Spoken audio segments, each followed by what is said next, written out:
Ghost Hunting in New England. Your favorite spooky podcast.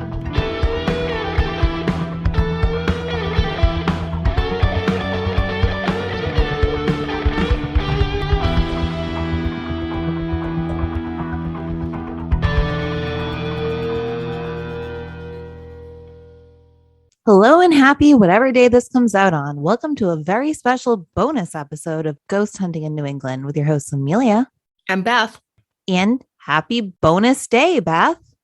Happy bonus day, Amelia.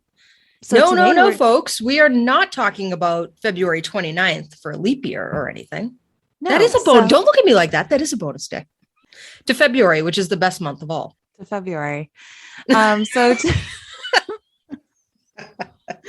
So today what we're talking about is listener ghost stories. We had so many of them. We decided to compile them all together and give them to all of you as a bonus episode. Should we just dive on in, Beth? Are you going to keep singing like that? I might.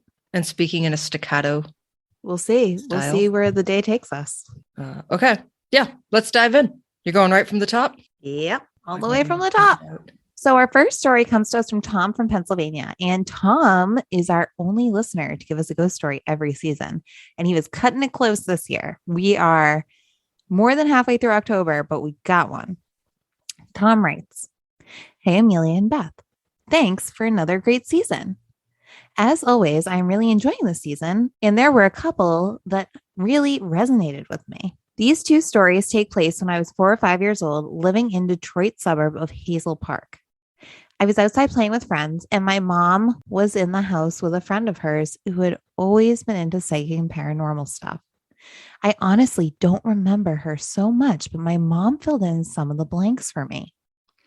Anyway, she and my mom were talking about ghosts and guardian spirits, and she said she felt a really strong presence when I was in the room and got the impression that it was some kind of Aboriginal man, possibly from Africa, but definitely tribal.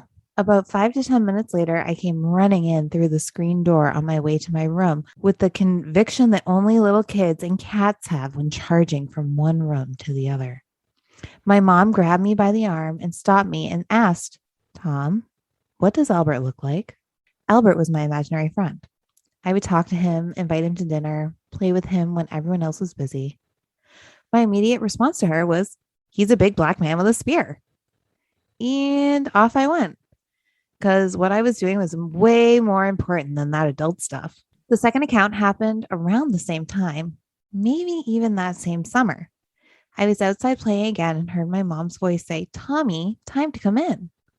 I could hear it almost like she had said it right in my ear. I told my friends I'd be right back and went inside and blasted through the door. My mom was right there and she said, 'I was just about to call you.' I said, 'You did call me.' She said, 'No, I didn't, but wash your hands. Dinner's ready.'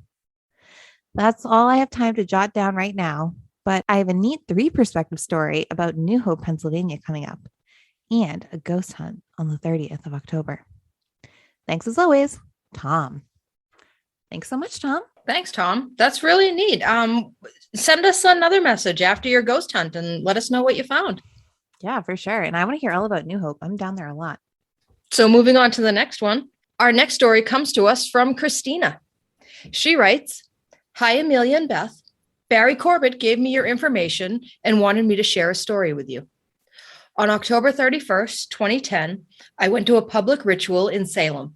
Lori Bruno, the high priestess of my coven, was helping to officiate the New Year's ritual with name redacted. Unfortunately for me, I was running late and therefore didn't come in time. The inner circle was closed, leaving me to be on the outside in the public circle surrounding the inner one. My friend Mary and fellow coven members saw me on the outside. She asked me repeatedly to come into the inner circle, in which I refused. You see, once a circle is closed, no one can join into it unless the high priestess opens the circle to let you in. And on Samhain, the new year, the veil between the worlds is the thinnest. So it's just not okay to walk into an already closed circle, especially on Halloween. So to my surprise, Mary grabbed my shirt, pulling me into the circle. The whole time I was telling her no. Anyways, after that, I continued to be in the ritual in the inner circle. I had a great time in Salem and went home that night. The next night, while I was at work, I used to work as an overnight CNA at a nursing home. I get a text message from my boyfriend. He writes that the doors are opening and closing on their own, and my dog is freaking out. I called him thinking he was messing around, and he answers completely scared. Then he tells me that he could hear a little boy's laughter. He hears something and hangs up on me. I couldn't reach him the rest of the night.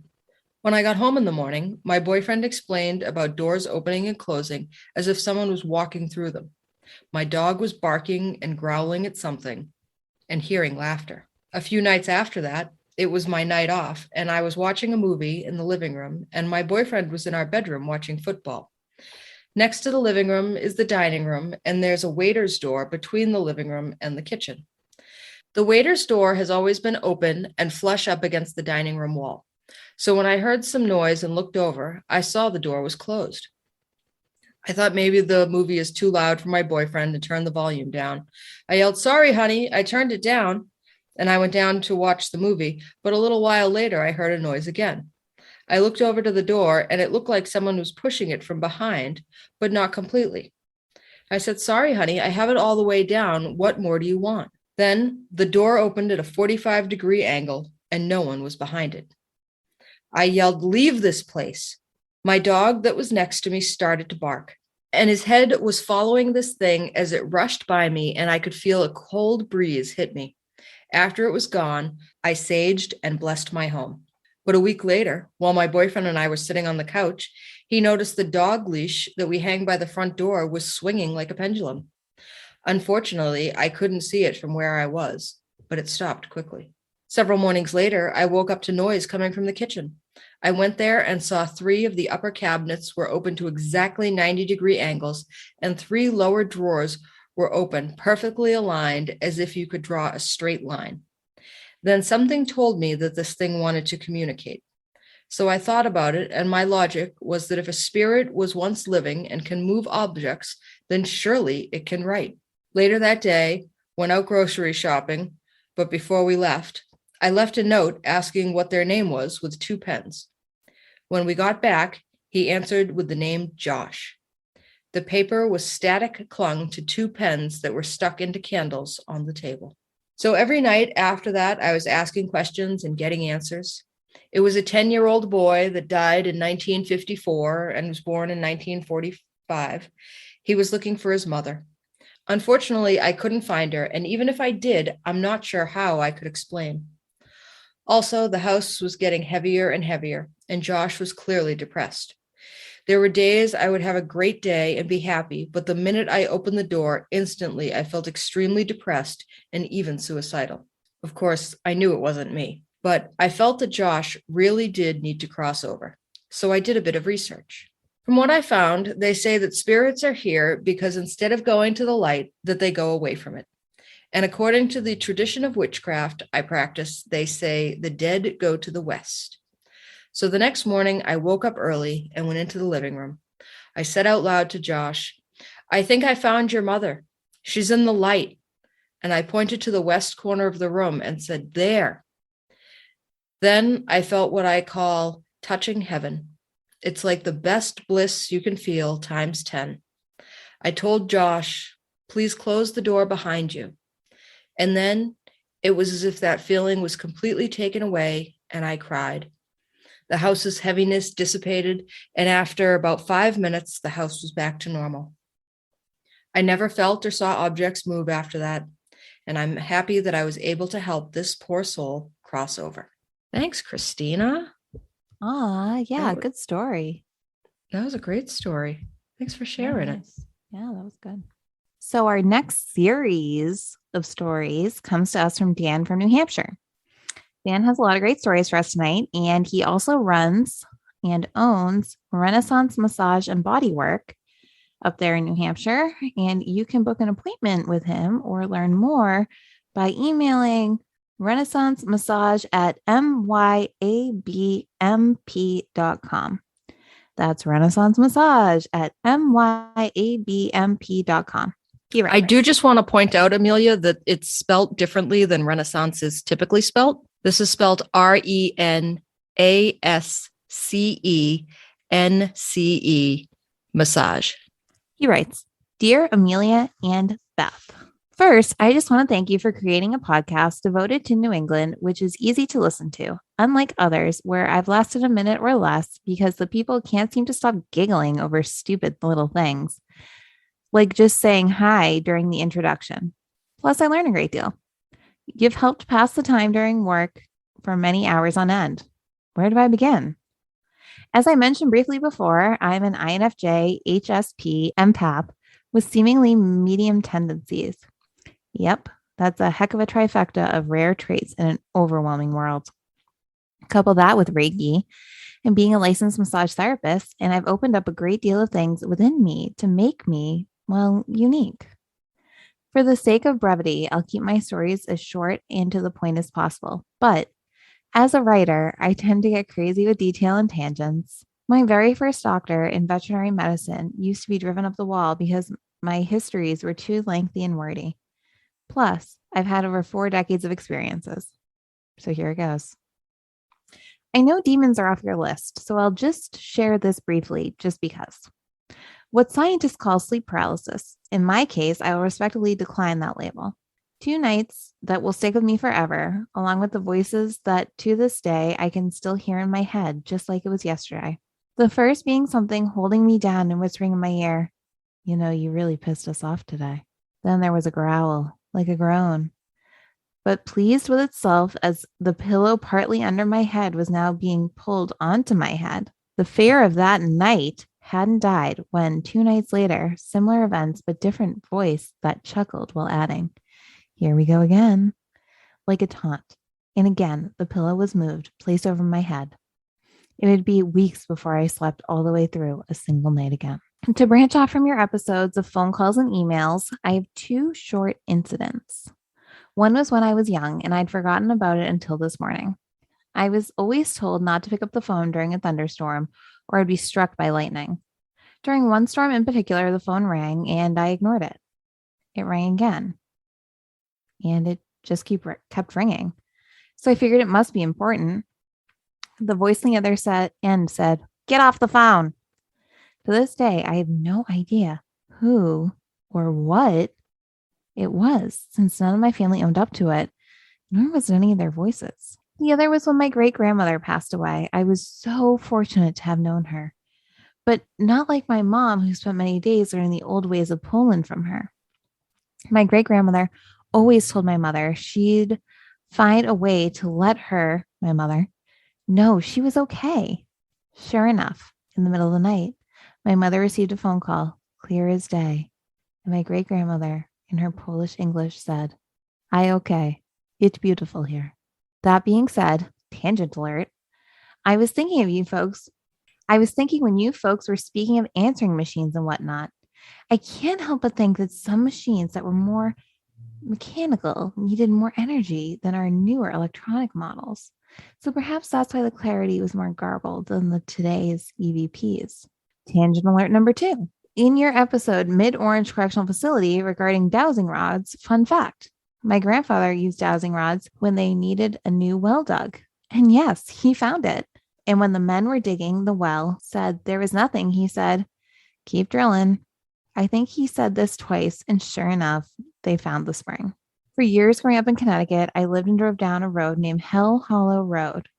Of course, you can't have a broken down back road with a name like this without having some ghostly history, right? New England has plenty of Indian stories around, and this road does too, on occasion.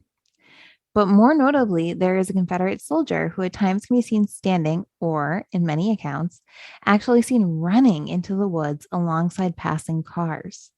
While I have not had this experience, I do recall one day in particular in which I looked in my rearview mirror to see someone jump across the road from a running start.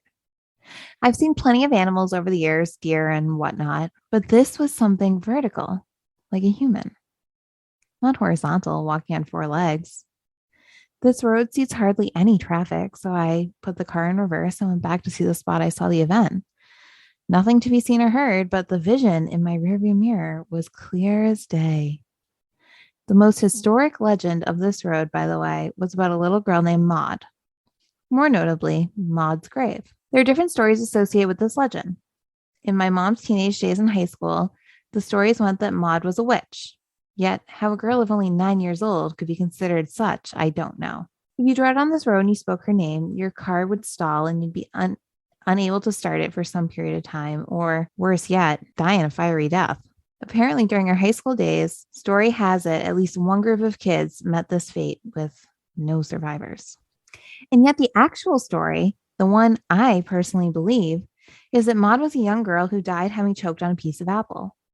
Her family moved to Rhode Island, I believe, but her true grave is unknown. A pile of rocks on the side of Hell Hollow Road is supposedly the place, while others say the original headstone was stolen or destroyed. Still, others say that the grave is elsewhere, and this is all legend. I add this story only because it has paranormal roots, but I, myself, thankfully, have never had an issue on that road except enjoying the ride and fishing the nearby water. My mother was a teacher of 42 years, I believe. One of the schools she taught was built upon an Indian burial ground or somehow close by.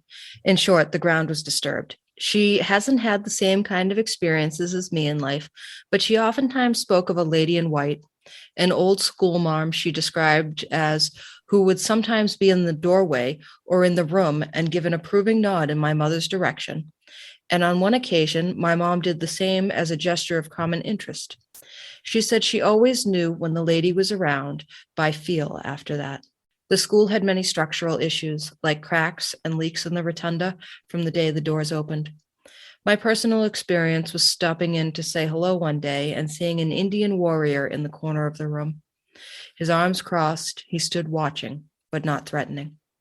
I say he was a warrior because he stood strong and proud, not appearing as a medicine man or shaman, but rather of protection and watching over those in that room. In some ways, this made me feel better knowing she and the kids were being watched over and not frowned upon for the intrusion on the ground with the newly built structure. While working at Tufts Veterinary School, one of my jobs was to bring the bodies of deceased loved animals to the morgue. On one occasion, the collie I was carrying passed by me, not running, but not walking, a gentle trot, I guess, excited to see where we were going.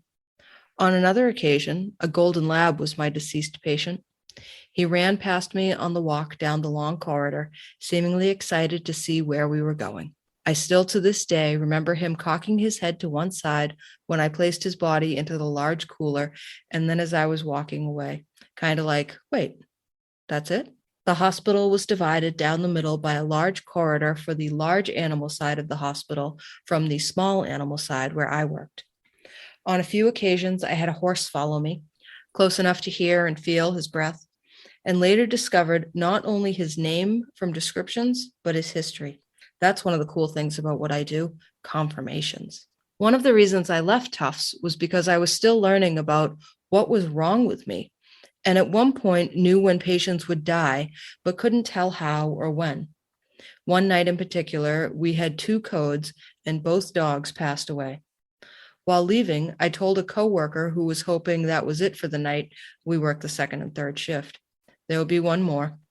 Sure enough, the next day, she informed me another dog had passed away and asked how I knew. So because I felt so helpless, it was time to move on. Most recently, in the house we bought, I knew the owner of the house had horses at one time, but the previous tenants nor my family had. And yet, walking out to our gardens, one particular stayed to my left shoulder as I walked out. And when I walked back to the house, it would stand behind me with its 2 front legs on the large rock in my backyard. When I finally asked the owner if any of this sounds familiar, there was a pause. She sent me a picture of the horse, explaining that this is how it would wait for treats when she got home, waiting by the rock and looking to the double doors for her to notice them, waiting. Again, confirmation. At a friend's house years ago, she asked me to stop over one night because she was also an empath and felt the presence of a little boy who did make an appearance. But there were 2 others. One I described to her, and she asked for specific details about the woman's clothing, like her apron in particular, and what she was doing. Her eyes got misty as she told me that this was her deceased aunt.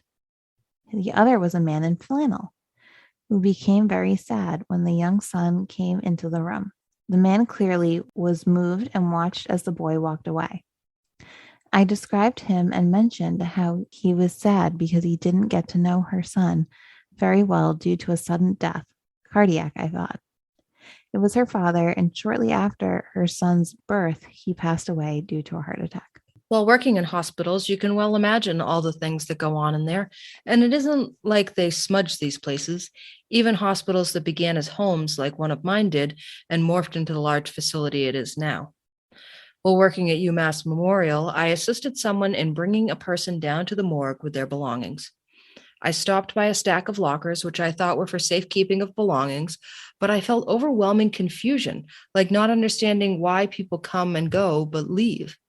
Come to find out, these were the lockers where the deceased babies were kept, like mini morgues.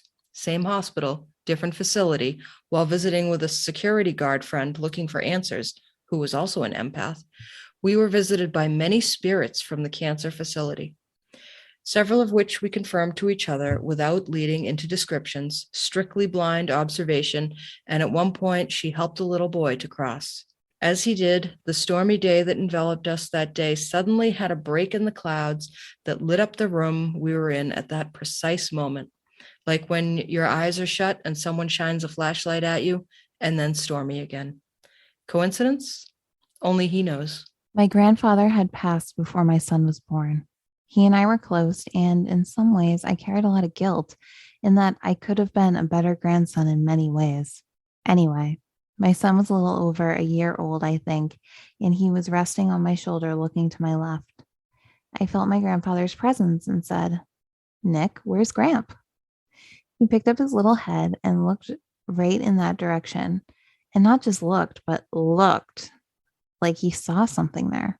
While working at Newton Wellesley Hospital, I used to take care of surgical instruments late at night, bringing them to the storage room with the other operating room supplies. Night after night, I kept having this woman yelling at me, screaming in fact, telling me to get out and the like. Finally, one night when I knew I was alone and wouldn't be overheard, I asked her to stop and why she was yelling at me. Why was she so mad? She stopped, maybe surprised I was addressing her, acknowledging her presence, and said, "Botched surgery." Told her I was sorry and wished I could help, and she seemed sad. I asked why mad and now sad, and she said, "I miss my daughter." I never did find out who she was, but I wish I could have found her daughter. From that night on, I was met with a smile, and I greeted her each night to let her know I was just putting my instruments away, but letting her know she wasn't alone. Never a problem afterward, only that several other spirits made an appearance. Apparently, word got around. While working as an EMT in Massachusetts, my partner and I were assigned to a station coverage at an old firehouse. I took it upon myself to try to connect with any firefighters that may be lingering, since I always felt a presence. I didn't dare go into the basement since the floor was being held up by a stack of cinder blocks, and I didn't think the building was really rated to be holding our ambulance, but such is life. Using my phone's voice recorder in the basement, I asked if any firefighters were still there, or chiefs, to which I found, after listening, a voice that answered, "Oh yeah." Like matter of fact, kind of like, "Oh yeah, we're just hanging around." At the signing of paperwork for my grandmother's will, I distinctly felt a presence to my right standing next to my mother.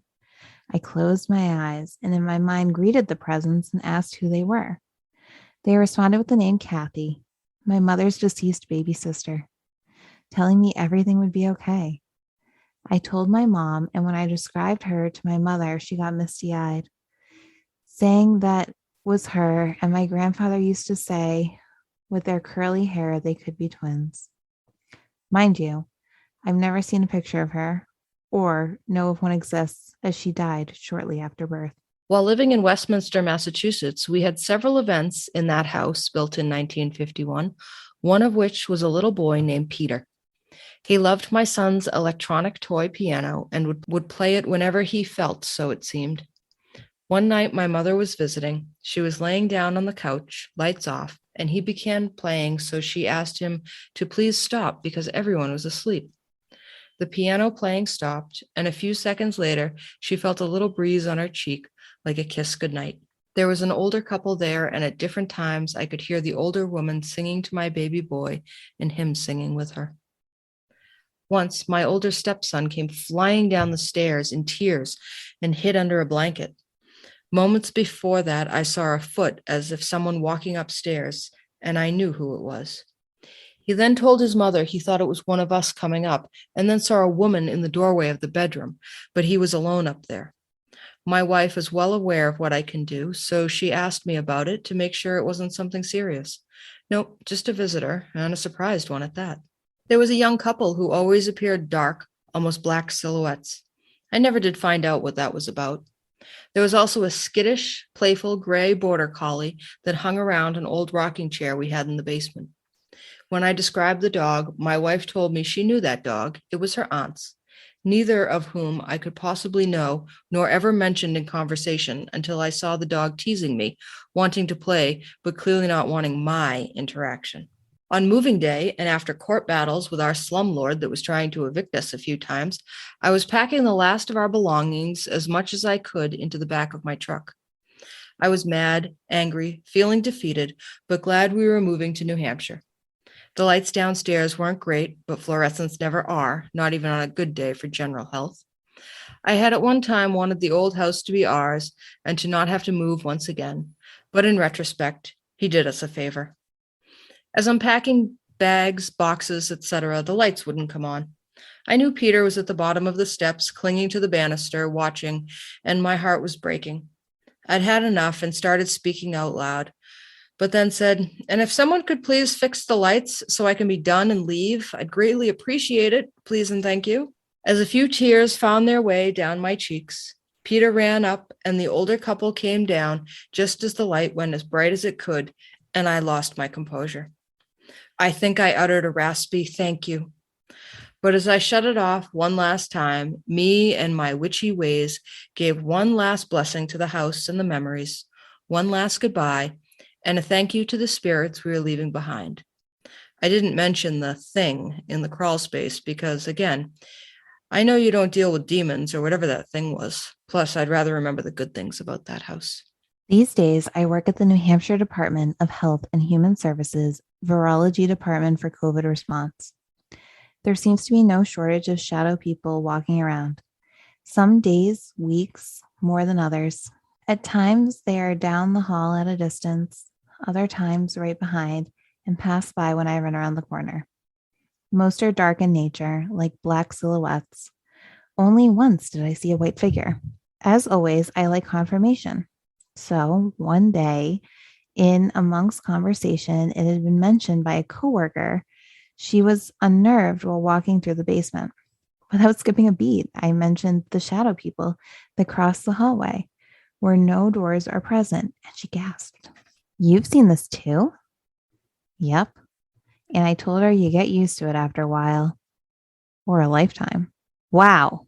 Only 10 pages. I guess I'm either losing my touch or forgetting a lot, but that's been my life in a nutshell. More like a pistachio shell than a walnut, I'd say.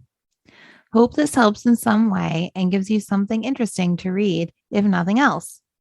And being that you like Salem so much, might I recommend a stay at the Salem Waterfront Hotel and Suite and dining at the Witch's Brew if it's still there. Say hi to our friends at the Cabot Kent Hermetic Temple and the Cabots over at Enchanted, as I know Amelia was to have a reading there a few months ago. And if you have the opportunity, I'd recommend joining one of their rituals. Even if you don't believe, then at least for the experience, as they are lovely people to be around. And if you find yourself in Hillsborough, I'd be honored to have you book an appointment with me. Take care, be well, and I'll catch you on the next podcast. Sincerely, Dan. Thanks, Dan. Thanks, Those Dan. were That was all great. terrific. I just want to go back to your hang up the phone early on in your stories.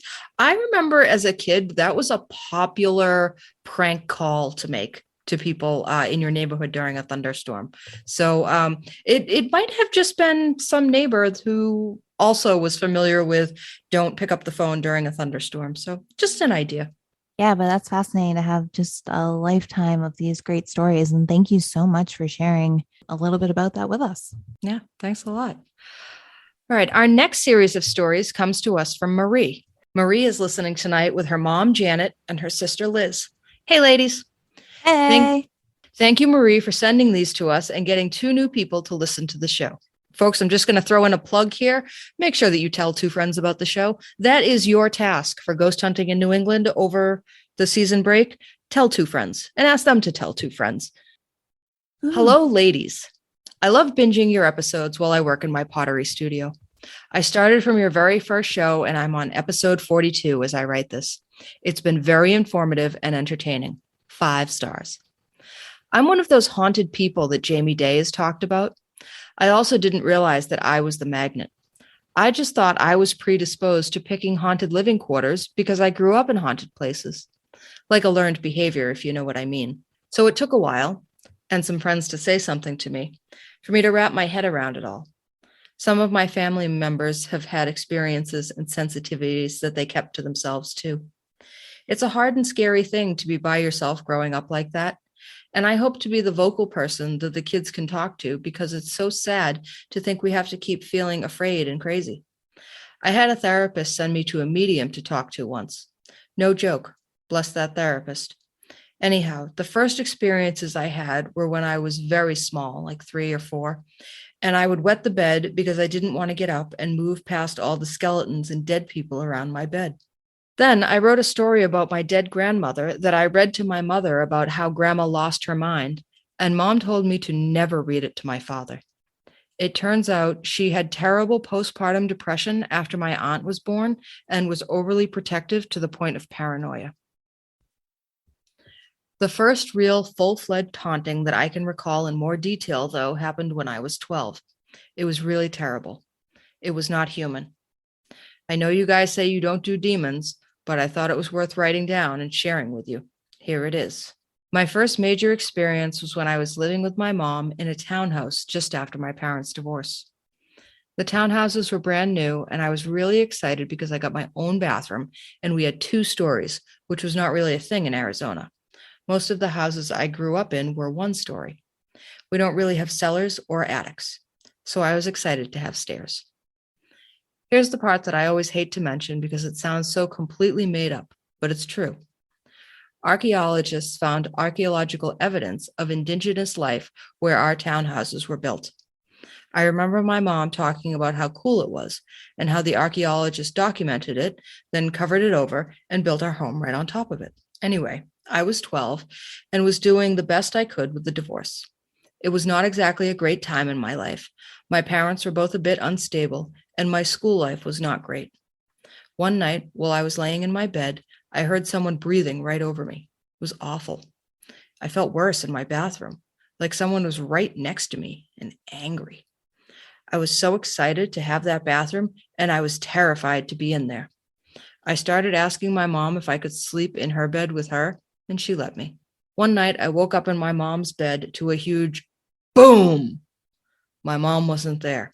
She had gone downstairs to sleep on the couch because I had been kicking her so much. We both ran to each other at the top of the stairs and walked to where the sound had come from, my mom's bathroom. One of my mother's glass shower doors had been shattered, but not completely. There was a huge hole in the center of it, as if someone had punched it violently. It was made of that sort of glass that shatters into little even pieces like car glass. And she yelled, "What have you done?" at me. I don't think my mom knew how to deal with the situation and assumed I had done it. I don't remember anything after that for that evening. My mom got a boyfriend, and he started spending the night a lot. He had a little black and white television that he gave me, and I would stay up to watch Johnny Carson on The Tonight Show. I always tried to fall asleep to The Tonight Show so that I didn't have to listen to the breathing over my face when Mr. Carson was done and the sound would stop. My mom's boyfriend got me a puppy. I named him Puppy, poor dog. I had no idea what to do with a puppy, but he was sweet and fun. I had a lot of time by myself in the house. We would spend hours downstairs in front of the television. I tried to never go upstairs. There was a door on the stairwell, and I always tried to keep it shut.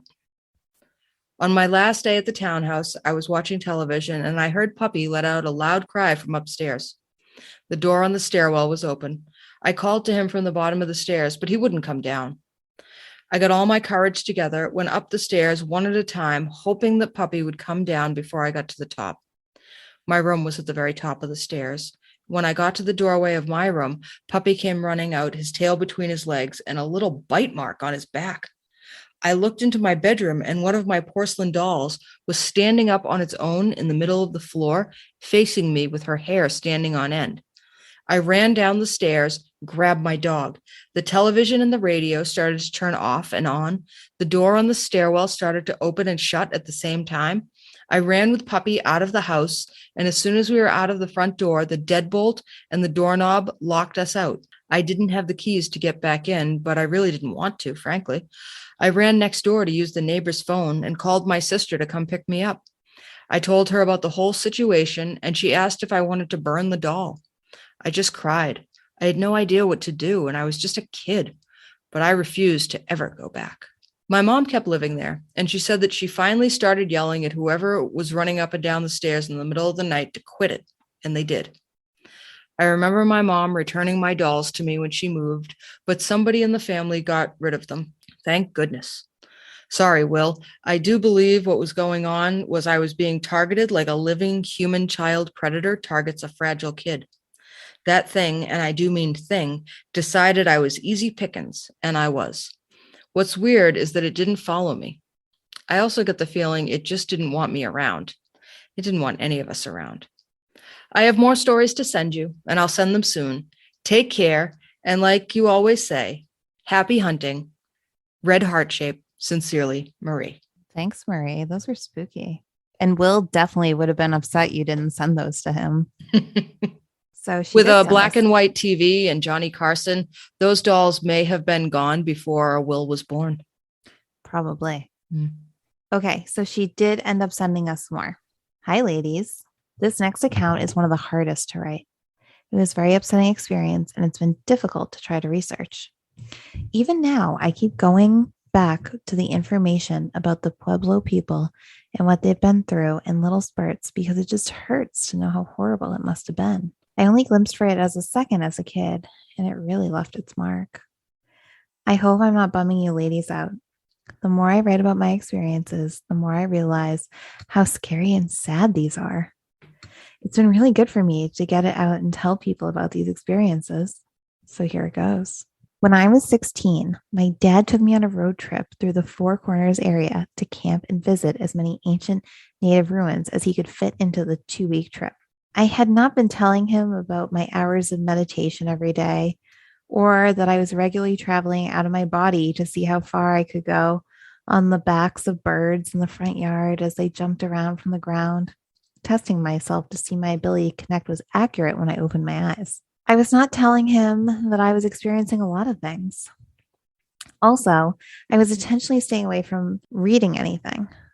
I had this idea that if I read something about how to explain my experiences, then I would not be able to know for sure where my experiences were coming from. Was it something I read or something I really experienced without influence? So when my dad took me on this trip, I wasn't really reading anything about where we were going. I didn't know about the trauma of the sites, and I certainly did not want to hear about it from an overly wordy dad. I would shut him down with a huffy teenage girl response when he would start. So after a while, he just started with, "Okay, we're here." Most of the time, I would see nothing much. I remember seeing a young woman down in a room that was built into the ground of Chaco Canyon while we took a tour led by a woman named Elsie Joe. I'll never forget her because there were animal faces that kept popping up out of her face. Anyhow, this ancient young woman was looking at all of us from this room underground that was open now to the sky in all of our prying eyes. She wasn't really there, but she was. She wasn't an apparition, but I could see her. I don't know how else to put it. I've been told that I'm a medium, but I haven't really been comfortable with that until recently. It was really intense when I was 16 and meditating all the time like I was. The big one, though, the experience that made me go into hysterics was on the Pueblo. It was a nice day, and my dad did as usual. "Okay, we're here." I think he asked if I wanted to know anything about the place, and I said I didn't because that would mean he would go into a long diatribe. I also wanted to walk through it by myself because I didn't want him talking to me through the whole thing. Oh boy, what a moody gal. So I waited until my dad had walked through on his own, and then I started into the mission. I can tell you that the very first thing that happened is I felt like I was being watched. My pace slowed down significantly, and the walls began to take on a very different look. They began to look as though they were melting, and then I could see where fingernails had scratched into the adobe walls. I kept walking forward, and even though I was feeling more and more upset, and as though I was walking towards something terrible, when I got closer to the spot that felt bad, I was sure that 100 pairs of eyes were staring at me from the cracks in the adobe walls. And then it happened. The roof was on fire. I was choking on smoke and burning alive, surrounded by hundreds of people who were also burning alive, and the room was filling up with their screams. They were clawing at the walls, and they were all gone, and I was alone in an empty mission. I was not on fire, but I was quaking from head to foot. I ran through the rest of the path, hysterical. I stopped on the path only when I was standing under a huge tree across from the building, and what seemed in my memory like a good 50 yards away. I just stood there and shook. My dad was in the visitor center when I found him. I asked the lady who was working there, what happened there? She said, to punish the natives for killing the priest who was buried in there, they locked them in and burned the roof. Everyone died. I only saw a moment of the atrocity, the feeling of real ugliness and evil I got from the man who was buried there, the priest who they killed.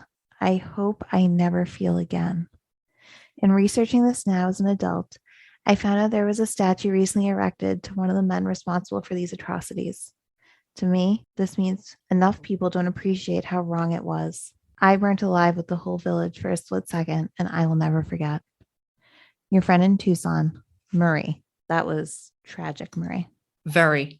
It's making me think of the scene in Game of Thrones where Daenerys goes in where all the Khals are together and she lights the whole place on fire. It's very, anybody who's seen Game of Thrones remembers that, but unfortunately Amelia hasn't. Yeah, and this actually did happen, which makes it even that much more horrific. It made me wonder if the Game of Thrones situation was based on this. So after that, Marie actually went on to give Amelia some tips for harvesting natural clay. Yeah, thanks, Marie. And then she sent another email. Hi, I have a couple of things to tell you about the things that happened in Kansas City. Here's the first one. My apartment was pretty nuts. My poor friends. I have really put them through it. The first apartment I got in college, I shared with my best friend from freshman year. We will just call him Ken. He was sweet and kind, and we really got along. I picked the apartment out because he was going to be late to show up to campus. I thought it was a real steal. It was on the 4th floor of an apartment building, I think was built around the 20s or 30s on the corner of 43rd and Warwick in Kansas City, just down the street from our campus at the Kansas City Art Institute. The apartment had wood floors, 2 bedrooms, a really cute balcony looking out onto 43rd Street, and an ample living room. The bathroom had a clawfoot tub, which I loved, and the master bedroom had carpeting. Being the first to get there, I got the master bedroom. Ken didn't seem to mind, but that didn't last. His smaller bedroom in the back of the apartment began to have a bad feeling for him. He started having nightmares. Then, Ken told me one morning that he woke up in the middle of the night and a man was standing outside his window staring at him. This was terrible. Not only is it bad to wake up to someone staring at you, but there was nothing for anyone to stand on 4 floors up outside of Ken's window. He wanted to move out, and I couldn't blame him. The apartment had an ADT security alarm. I later found out that the other apartment in the building did not.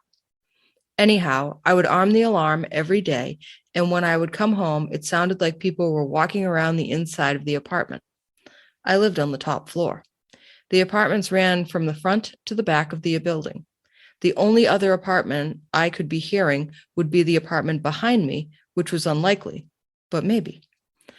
Of course, when I got my cat, I became more convinced they were in my apartment because Lindo, my cat, would chase them around the apartment.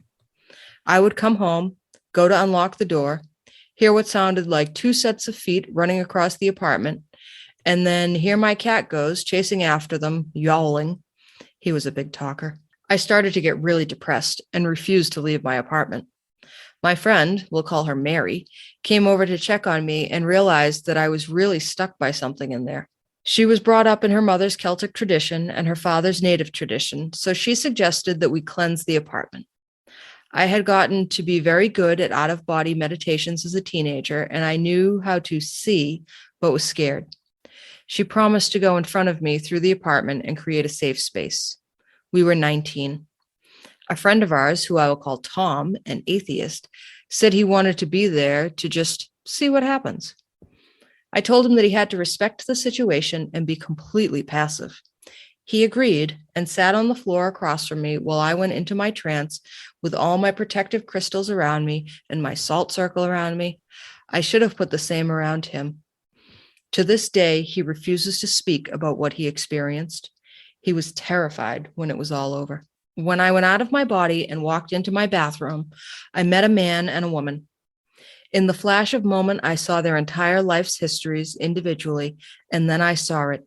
He stabbed her to death in a fit of rage in the bathroom. Then, in total despair at what he had done, he slit his wrists.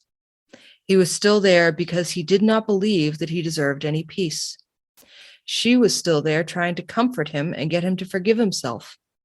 It was terribly sad, and I had no idea in my 19-year-old self what to do with it all. I walked through the bathroom to the back bedroom because the two bedrooms were adjoined by the bathroom. As soon as I got into the back bedroom, the landscape changed. There was an endless field of concrete and a spinning office chair with a baby in it. Every time the chair circled around, the baby's face changed. It was not a baby. It was grotesque and terrible. I ran back to my body and clung to myself, extremely glad to be back and away from that thing. I looked over at Tom, and he was staring at me with eyes as big as saucers. Jackie said she got to the closet in Ken's old room, and when she began the blessing, she was overcome with fear. Then something inside the closet growled at her. That's when she left the room. I don't blame her. We may have been gifted, but we were 19 years old, and certainly not child prodigy gurus or anything. As you may have guessed, after that night, things got worse. I didn't want to be alone. The footsteps were constant, even when I was home. I started locking myself in my room with both doors to the living room and bathroom shut. I slept with the lights on, with the covers over my head like a little kid. In the bathroom, the sink mirror had little red splotches of red paint around it, and it creeped me out.